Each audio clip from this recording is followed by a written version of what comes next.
Mr. President, we have a national emergency. This is one of the things that we can shoot first and ask questions later. Normally you can't do that. All of a sudden these trees started moving out of the way. They parted for me. And then I came out into this opening, and there where I saw Jesus Christ.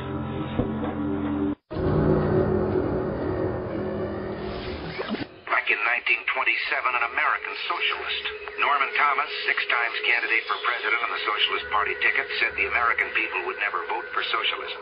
But he said under the name of liberalism, the American people will adopt every fragment of the socialist program. He is more imminent. James Madison, in 1788, speaking to the Virginia Convention, said, "Since the general civilization of mankind, I believe there are more instances of the abridgment of the freedom of the people by gradual and silent encroachment of those in power than by violent and sudden usurpations." When men were free. Broadcasting live from a secret location buried deep below the earth, you're about to make a connection to the signs of the times. W. Dean Shook is live on the air right now.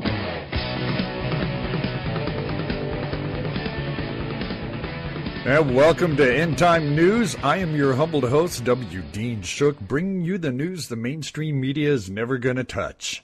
And I've got some interesting stuff today. But before we start, let me remind you can download the End Time News mobile app for iPhone and for Android at Google Play or the App Store. It's absolutely free. Never miss another episode of End Time News. Thank you for being here. And let me say welcome to all of our listeners on the iHeartRadio network, our regular broadcast affiliates, our internet connections, these wonderful people on the Blog Talk Radio Network and the Spreaker Radio Network. However you're listening, I appreciate all of you so very much. So I want to ask a critical question here. Are you one of the many people who are appalled by the ISIS beheading, dismembering, cutting off limbs? If you said yes, and I have to ask, why is Americans, in the name of secularism, doing the same thing? They're filing lawsuits, protesting, and demanding the right to do the very same thing. This reported from WND. Here is how abortionists tear fetuses apart. On April 8th, the New York Times front page story reported a bill signed into law by Governor Sam Brownback, a Republican and longtime abortion opponent, outlaws what it calls dismemberment abortion, defined in part as knowingly dismembering a living unborn child. It appears to ban or require altercation of the method known as dilation and evacuation, which is used in nearly all abortions after the 12th to 14th week of pregnancy. Kansas becoming the first state to outlaw the dismemberment procedure, as reported by the National Right to Life Committee earlier this year. In its dissent to the U.S. Supreme Court's 2000 Steinberg versus Carhart decision, Justice Anthony Kennedy observed that in a D&E dismemberment abortions, the fetus, in many cases, dies just as an adult human would. It bleeds to death as it's torn limb from limb. The fetus can be alive at the beginning of the dismemberment process and can survive for a time while its limbs are being torn off. In answering the question, is dismemberment too harsh a description? Justice Kennedy was very specific in his written opinion from Gonzalez versus Carhart in 2007 case where the Supreme Court upheld a congressional ban on partial birth abortions. Kennedy wrote, "After sufficient dilation, a doctor inserts grasping forceps through the woman's cervix into the uterus to grab a living fetus. The doctor grips a fetal part with the forceps and pulls it back through the cervix and vagina, continuing to pull even after meeting resistance from the cervix. The friction causes the fetus to tear apart. For example, a leg might be ripped off of the fetus as it's pulled through the cervix out of a woman." It went on to say the toughest part of a D&E abortion is extracting the baby's head. The head of a baby at that age is about the size of a large plum.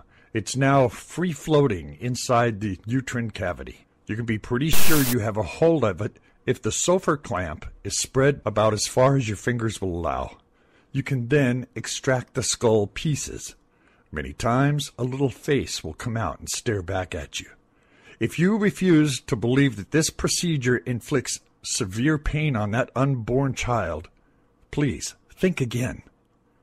I have to ask, who are we to talk about the brutality of ISIS when we do the same thing ourselves and do it to the most defenseless in our society? Shame on you, America. And here's a related story. Also from the New York Times, the editorial board just defended dismembering unborn babies because it's quote-unquote safe. They say it's safe. In an April 9th piece, the New York Times editorial board criticized Kansas Senate Bill 95 on the Unborn Child Protection from Dismemberment Abortion Act, signed into law on April 7th. The bill bans a common second trimester abortion procedure beginning July 1st. Flaunting their disgust, the board called the new law a legislative assault, an assault that partial birth abortionists have faced too. From the beginning, the board bashed the Kansas decision to make the first state to ban the safest and by far most common method of ending a second trimester pregnancy. The method, they said, is dilation and evacuation, which involves dilating the cervix, removing the fetus, often in parts. So they acknowledged that. Other terminology wasn't acceptable. Senate Bill 95 language avoided actual medical terminology. They whined and instead used dismemberment abortion to describe the newly banned procedure. In other words, describing abortion for what it is. This is a simple transition from defending dismemberment abortions to partial birth abortions, where an abortion ends a baby's life while it's being born. And again, shame on you, America. This is an American genocide. How can we call ourselves any better than ISIS? And since we're on that subject, I want to give you a story reported by CP World, where ISIS has cut off 4 kids' hands for stealing toys, executes starving children for stealing food.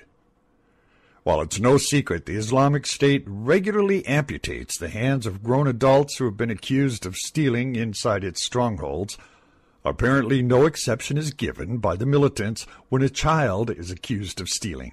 In an interview, the daughter, who's referred to as just S.A., read a text message that she received from one of her friends that still lives in Mosul, which indicated the group's police force amputated the hands of 4 kids for stealing.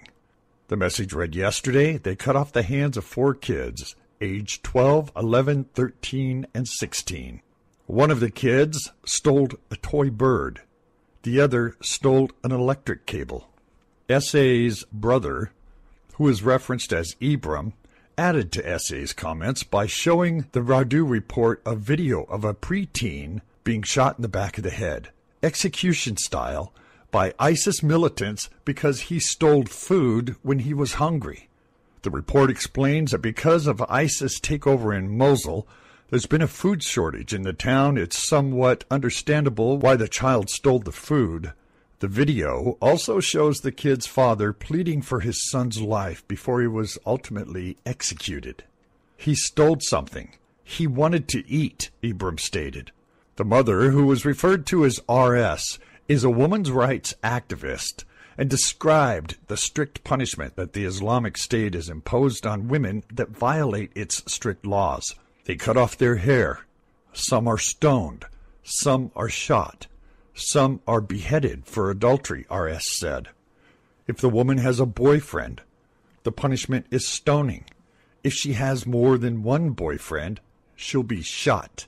The family also disclosed that many families in Mosul are afraid to send their daughters to school because of the tendency of the militants to go to the school, take the girls from class, and force them to marry, adding that the fighters tend to pick on non-Muslim girls.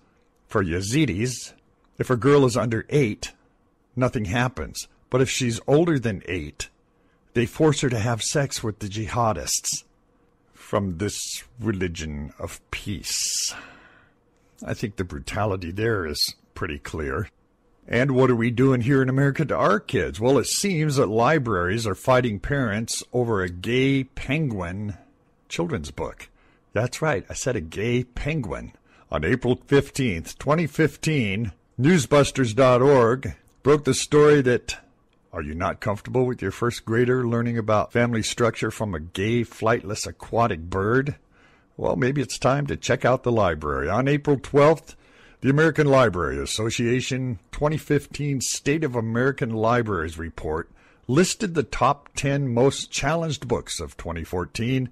A gay penguin children's book entitled Tango Makes Three by Justin Richardson and Paul Purnell made third place on the list. While the ALA argues for diverse content, parents question the homosexual agenda and its critics call out the ALA's credibility. It's been recommended for children ages 4 to 8. The book tells the heartwarming story of two penguins who create a non-traditional family at Central Park Zoo.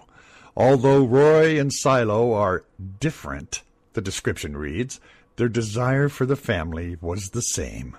After the two try to hatch a stone, the zookeeper presents them a penguin couple's second egg. The two males then get the chance to welcome a baby penguin of their own. The book, published in 2005, earned an ALA Notable Children's Book nomination. Really? In its report, the ALA cited the reason for backlash from parents and educators. The reason was anti-family, homosexuality, political viewpoint, religious viewpoint, unsuitable for age group. I would agree with that. The report added additional reason, promotes the homosexual agenda. In all, the ALA received 311 challenges or formal complaints in 2014. Now, according to the ALA's Office for Intellectual Freedom, how's that for Orwellian? The OIF has been tracking an increasing number of challenges to diverse titles. The ALA announced diverse content for the ALA included LGBT main and or secondary characters and LGBT issues. For its defense, the OIF argued the association joins the profession in promoting diverse viewpoints in library collections to defend the First Amendment rights of their readers and to protect these titles from censors. Now, while I agree that books should not be banned, that doesn't mean you lose all common sense about it. Who has access to certain types of material? You have to be a certain age to buy pornography or see an X-rated movie. Violent content in a movie theater has to be age-appropriate rated, like PG-13. But because the idea is to promote the gay LGBT movement to all ages, this doesn't count. Well, I'm going to take a short break here. When I come back, we'll talk about two congressmen, one Muslim and one homosexual, attacking Christianity. You won't believe what they're asking for. And Hindus want to sterilize Christians.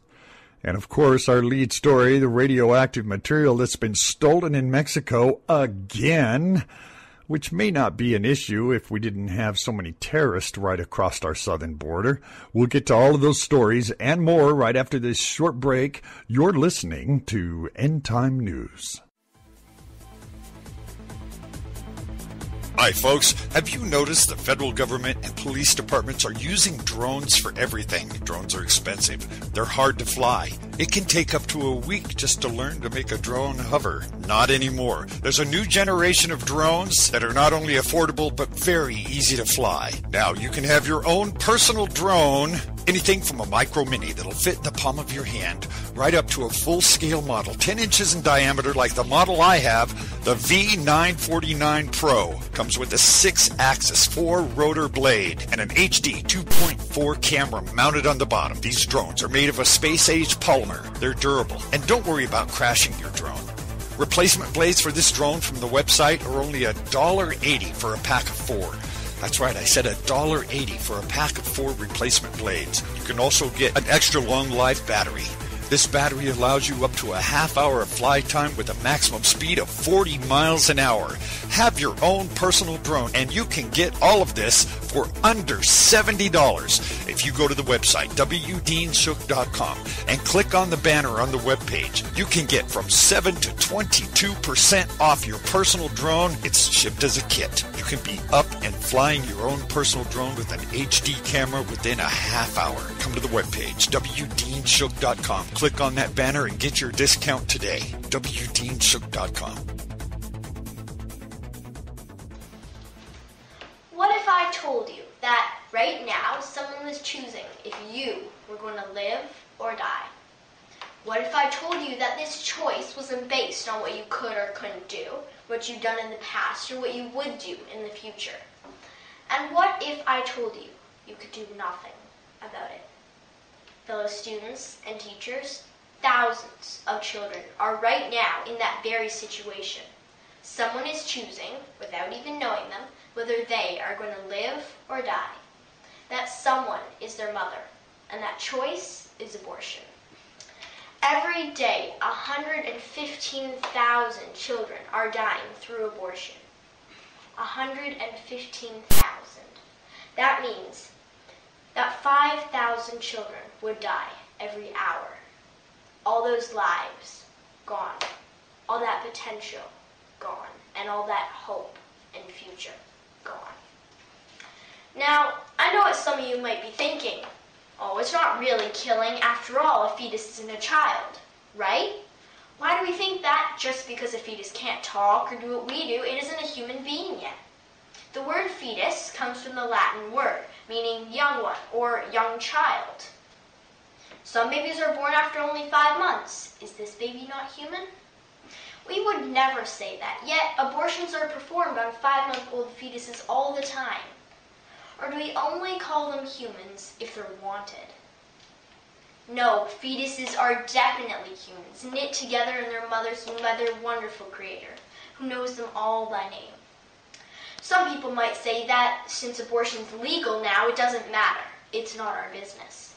But if an action is unjust, it needs to be illegal, and it has to be our business.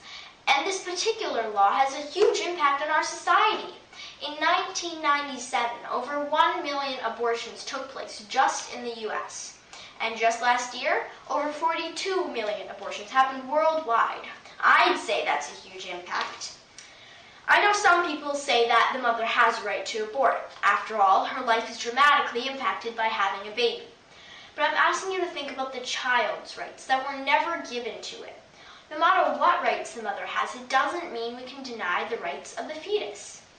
Talking about the mother's choice, the mother may have had a choice not to have unprotected sex in the first place. We must remember that with our rights and our choices come responsibilities, and we can't take someone else's rights away to avoid our responsibilities. At this point, I imagine the age-old question arises. What if the mother didn't choose to have sex? What if she was raped? But let's look at the facts for the U.S. as an example. Only 1% of all American abortions are hard case categories. This includes rape, incest, and the life of the mother being in danger. 1%. That hardly justifies the disturbing volume of abortions that happen these days. And who's to say abortion's the easy way out? I don't think people understand the effects of abortion on a woman. I don't have time to list all the negative after effects, but here are a few examples of the physical effects. 17% of women who've had abortions face complications in their subsequent pregnancies. Some may not even be able to give birth at all. They are also at a greater risk of developing breast cancer if they have an abortion. But perhaps the worst effects are the emotional ones. Women who've had an abortion tend to have more mood disorders, substantial enough to provoke them to harm themselves. In addition, women who've had an abortion are 5 times more likely to have problems with drug and alcohol abuse. Abortion leaves a woman feeling lost and uncertain about their future.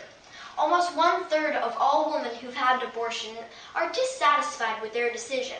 It certainly is not the cure-all people think it is.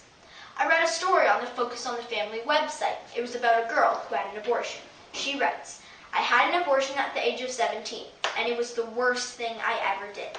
I would never recommend it to anyone because it comes back to haunt you. When I tried having children, I lost 3.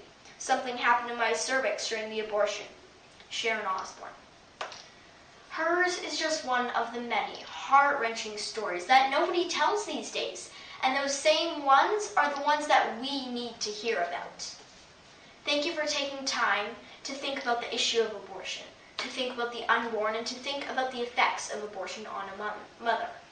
If you walk away with anything after this speech, walk away with the words of Horton. You know him, that elephant that risked his life to save that little speck. Remember him and his famous quote, "Even though you can't see them or hear them at all, a person's a person, no matter how small." Thank you. GoDaddy offers everything you need to make a name for yourself on the web, from domain names and website builders to complete e-commerce solutions. We've earned our place as the world's #1 accredited domain registrar by delivering world-class products at competitive prices and support them with industry-best services delivered 24/7, 365. We're proud to serve our customers from locations around the world. Sign up now at wdeanshook.com and get your domain name as low as $5.99 a year. Sign up now at wdeanshook.com. Go, Daddy.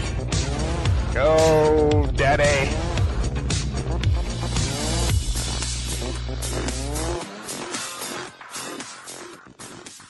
Do you think the media is biased? Maybe they're leaving something out, or there's something they're not telling you.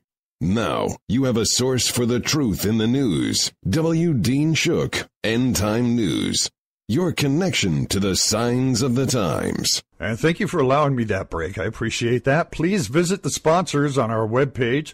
It's what keeps this program alive. GoDaddy and Banggood, which you can get your drone for 7 to 22% off if you click on that banner. They've got some very fun things there. Please visit our sponsors. All right. According to WND, congressmen attack so-called religious freedom. Now get a load of the hypocrisy in this. The only way to make sense of this story is to think about it after we go through this. A homosexual member of Congress from Colorado and a Muslim from Indiana are proposing a resolution to thwart so-called religious freedom laws that reinforce the constitutional protections reserved for religious believers accused of discrimination. The issue arose when Indiana passed a Religious Freedom Protection Act based on the federal law to protect people of faith, such as Christian bakers or florists or photographers who've been punished for declining to lend their talents to same-sex ceremonies. The new move from Representative Andre Carson, Democrat from Indiana, and Representative Jared Polis, a Democrat from Colorado, would force Christians to provide their services for homosexual events, even if it violates their faith. Now, this is coming from a homosexual and a Muslim. Is Islam now defending homosexuality? No, they're attacking Christian. And this goes on. Carson, a Muslim, whose appointment to the House Intelligence Committee has been criticized because of his association with radical Islamist groups, this week issued a statement about his plan for a federal LGBT resolution opposing discrimination. This coming from a Muslim. He said, "For far too long, lesbians, gays, bisexuals, and transgender Americans have been forced to live in the shadows because of who they are."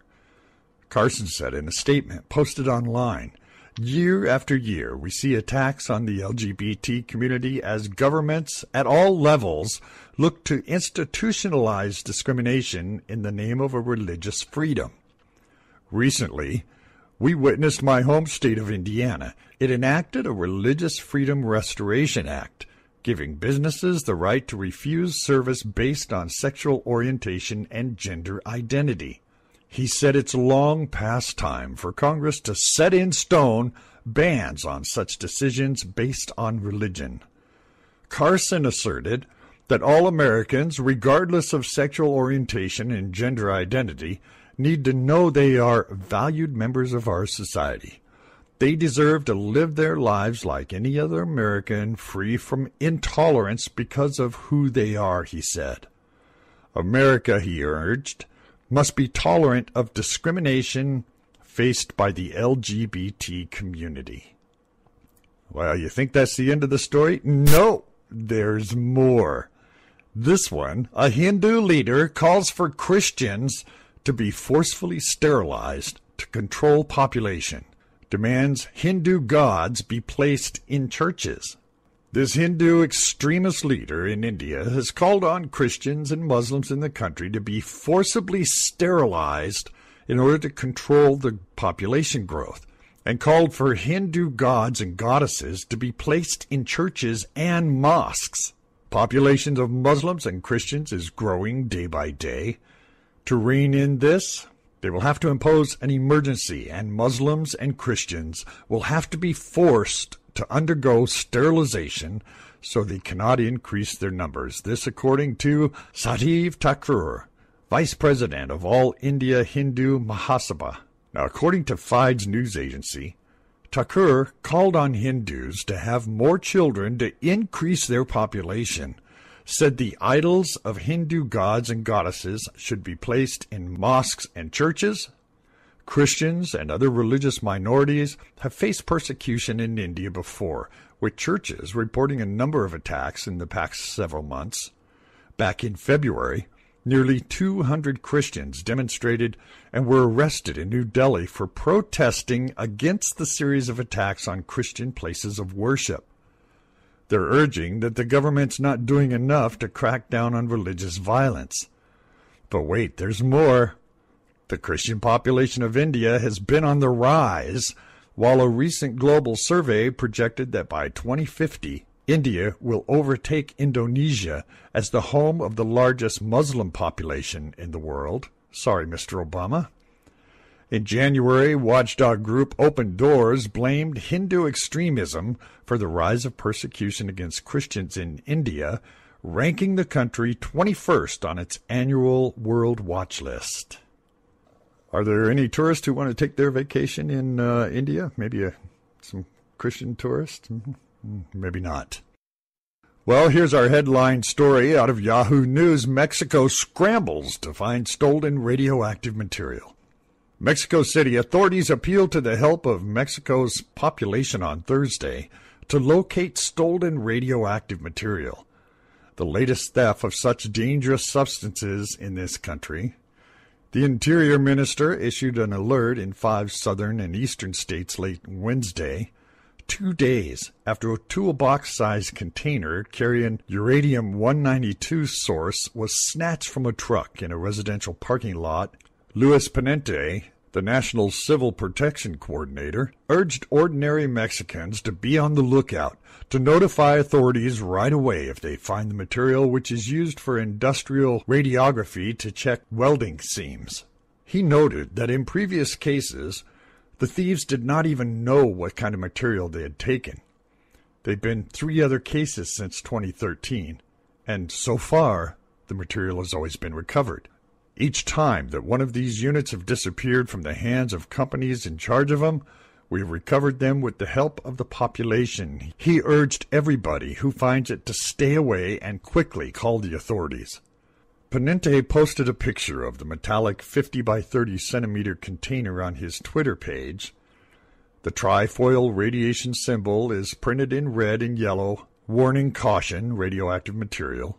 An official at Mexico's National Nuclear Security and Safety Commission told AFP that the container was among other things that were snatched from inside the truck, which was in a residential parking lot late at night. Police and troops were put on alert in the states of Tabasco and Veracruz. Authorities said the man-made radioactive element can cause burns, radiation sickness, permanent injuries if somebody comes in contact with it for minutes or an hour. It's fatal if exposure lasts hours or days. In December of 2013, thieves took a truck containing a cancer-treating medical device with highly radioactive cobalt-60 near Mexico City. A similar incident took place in 2014, also without causing harm to the population. This may be extra dangerous, though, seeing that ISIS has their training camp just 8 miles from the Texas border, and ISIS and El-Shabaab, Boko Haram, and Hezbollah have all been crossing our southern border for years. We know they're there. All the cartels have to do is make a bunch of money by selling it to these terrorists, which would give them a dirty bomb. And speaking of our southern border, the administration gave Social Security numbers to 541,000 illegal aliens, according to CNS News. Social Security numbers were given to these aliens according to Carolyn Colvin, acting commissioner of the Social Security Administration. In a March 12th letter to Senator Jeff Sessions, had asked SSA how many individuals have applied for Social Security numbers as a result of the June 15, 2012 memorandum issued by Homeland Security Janet Napolitano entitled Exercising Discretion with Respect to Individuals Who Come to the United States as Children. By the end of fiscal year 2014, she said we have issued approximately 541,000 original Social Security numbers to individuals authorized to work under the 2012 Deferred Action for Children Arrivals, DACA policy, since its inception. Janet Napolitano, on June 15, 2012, memo states that for individuals who are granted deferred action by either ICE, Immigration Custom Enforcement, or the U.S. Citizenship and Immigration Service, shall accept applications to determine whether these individuals qualify for work authorizations during this period of deferred action. The 2012 memo acknowledges that it confers no substantive right, immigration status, or pathway to citizenship, adding that such benefits can be conferred only by the Congress acting through its legislative authority. However, according to Sessions' office, an illegal immigrant who receives a Social Security number will be able to draw federal tax credits, Social Security retirement benefits, and Social Security disability benefits. More lies and deception. Well, once again, our amendment rights are under attack. This time it's the Third Amendment. There's a judge who's opened the door for cops to storm your home, being reported by WND. The Third Amendment, which guards against the quartering of soldiers in citizens' homes, and which came into being because of the abuse of British troops against American patriots, has just been dinged by a judge who ruled the provision doesn't apply to police. So in essence, this means police on official business can claim the right to burst into a private citizen's home and occupy it. The determination from Federal District Court Judge Andrew Gordon was rendered when he dismissed a Third Amendment claim from a Henderson, Nevada family who suffered that very fate. Anthony Mitchell and his parents, Michael and Linda Mitchell, sued the city of Henderson and several police agencies in federal court on July 2011 because of an incident they described in court papers. It said on the morning of July 10, 2011, officers from Henderson Police Department responded to a domestic violence call at a neighbor's residence. Police told Mitchell police needed to occupy his home in order to gain a tactical advantage against the occupants of the neighboring house. Anthony Mitchell told the officer he didn't want to become involved in it and he didn't want police to enter his residence. Police went to the Mitchell family house anyway, banged forcefully on the door, and loudly commanded Anthony Mitchell to open the door to his residence. Mitchell then reportedly contacted his mother to let her know what was going on, and police smashed open his door with a metal ram. From there, the situation grew even more chaotic. Mitchell wrote in court papers police pepperballed him and his dog, gave him conflicting orders, and ultimately arrested him. He was released the next day from jail. But Mitchell and his parents turned around and sued, alleging their Third and Fourth Amendment rights had been violated. The third, because the police were acting like members of the military. The case was closely watched by legal minds, even the unusual nature of the Third Amendment alleged violation, but Gordon dismissed the claim in a court action that fell largely under the nation's radar. Nobody picked this up. He wrote, that the Washington Post reported various officers entered into an occupied Linda and Michael's home for an unspecified amount of time, seemingly 9 hours, but certainly less than 24 hours. The relevant questions are thus whether municipal police should be considered soldiers, and whether the time they spent in the house could be considered quartering. To both questions, the answer must be no. I hold that a municipal police officer is not a soldier for purposes of the Third Amendment. As Alea Soman, professor of law at George Mason University, opined, however, the judge's dismissal should be regarded with wary eyes. He said one complicating factor, he said, is the increasing militarization of police forces in many parts of the country, which have resulted in cops using weapons and tactics normally associated with military force. If a state or local government decides to quarter a SWAT team in a private home, it's not clear whether that's meaningfully different from placing a National Guard unit there. Which brings up, I think, a question again of who makes the laws, the Constitution, the legislature, or the judges? Well, and how far has America gone? Palm Beach Post says, Mom hosted a teen party with sex, pot, and naked twister. An Augusta area mother of 5 is accused of hosting a party that included drugs, alcohol, and naked twister for teenagers, including her own daughter, according to police. Rachel Lynn Lenhart, 35, of Evans, was arrested Monday and charged with 2 counts of contributing to the delinquency of minors.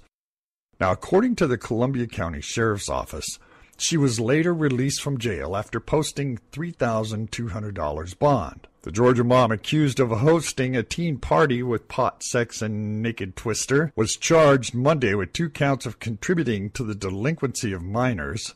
It was Lenhart herself who prompted police to investigate the party, the police report states. While meeting with her newly appointed Alcoholics Anonymous sponsor, Lenhart said she had recently lost custody of her 5 children, ages 4, 6, 8, 10, and 16, after hosting a party at her house. When the 16-year-old texted her mom to ask if she could have friends over to party, Lenhart replied, "Come on, let's party."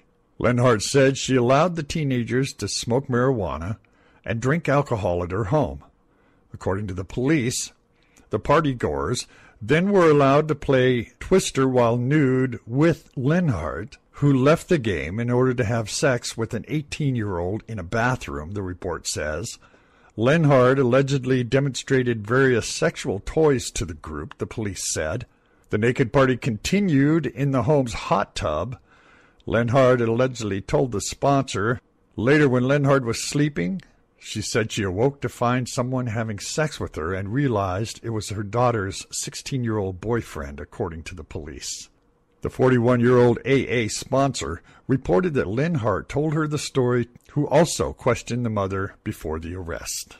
And you really do have to be careful about what you say. According to TR Truth, you can get fired for saying the name Jesus. Here's a clip of this upcoming story. A motivational speech in front of Keller High School students ended up getting the speaker fired. The district moved quickly after the motivating moved toward religion. Fox 4's Dion Anglin is in Keller with what was said and why the district did what it did. Dion. Yeah, that's right. The district says several students here were offended by the speaker's remarks. That person who was hired through an outside company, an agency that provides speakers. But apparently, with all the outcry, it's cost that person their job. The assembly topic for Keller High School juniors was alleviating stress in students' lives. Ironically, though, it created some for the district. The hired speaker, in front of a captive audience, mentioned Jesus and expressed his own Christian beliefs, setting off a wave of controversy. No matter if you're Jewish, Catholic, Protestant, Muslim, it's a public school. You're saying leave it out? Yeah, leave it out. I'm not really particularly religious, but I don't think that people should really be offended by just mentions of any particular religion, really. Further uproar followed the principal's response, a letter apologizing to parents and an update on the apparent backlash for the speaker. In part, it says the speaker in question is reportedly no longer employed with the company that sent him. Please accept my personal apology for this unexpected incident. Attorney Sean Brown has experience with education legal issues. She's not involved in the incident, but believes the school was proactive and acting responsibly with an apology. Because of the language that the speaker used and making references to Christian values, it could be perceived by a student that the school was somehow endorsing the language that the speaker used regarding religion and Christian values. Meantime, parents keep up the debate. Jesus doesn't need to be in school. I mean, people go to church to get their religion. I mean, it's okay. I believe it should be in school, you know. But, I mean, it shouldn't be forced on kids that don't believe in it. And I think everybody should have the opportunity to express themselves and express their religion. Taking God out of things is making a mess. I think it's good to have God. Now, the district points out it respects all faiths, but it must abide by rules that forbids it from asserting religious beliefs on its students. It's the latest live here. Steve, back to you. All right, Deanne, I'm curious. The language, I don't know if it sounded bragging, but it sounded like validating. The speaker's been fired. Do we know anything about that, and if the school actually had a hand in this person's employment with his employer? Yeah, the district was very careful in its wording. It basically, like you said, it pointed out that the speaker is no longer employed with the company that he worked for, but it doesn't say if it complained or if the district recommended disciplinary action. It does, however, go on to say in the statement it gave us today that the speaker clearly violated the agreed upon expectations. Okay. Steve? All right, got it. Deanna Anglin in Keller. Thank you. All right, this was Ryan Roberts, a motivational speaker, and was excited when he received the opportunity to speak to the junior class of his alma mater, Keller High School. This is in the suburbs of Fort Worth, Texas. The speech, however, led to his dismissal because he said he was considered by the school district and his bosses an evil word, Jesus. At the end of the junior class rally on March 30th, Roberts delivered his talk on the topic of stress and pressure. When talking about his own personal story, he mentioned his strong faith in Jesus as part of what helped him deal with stress. And because he credited his faith during his speech, it was deemed so offensive to students, it rendered a letter from the school principal to parents. The letter assured the parents that Ryan's offense had already earned him termination from the organization that hired him to give the speech. Roberts did not push drugs, use profanity, or advocate any criminal enterprise. His offense was to explain how faith helped him get through his tough times. Ryan was fired because he was a Christian. That should offend believers of any faith. And remember, you can download the mobile app for iPhone or Android at Google Play or the App Store. And as usual, when the dust settles and the smoke clears, I'll be back with more Truth in the News. Thank you. You can get these full stories and more at WDeanShook.com. That's WDeanShook.com.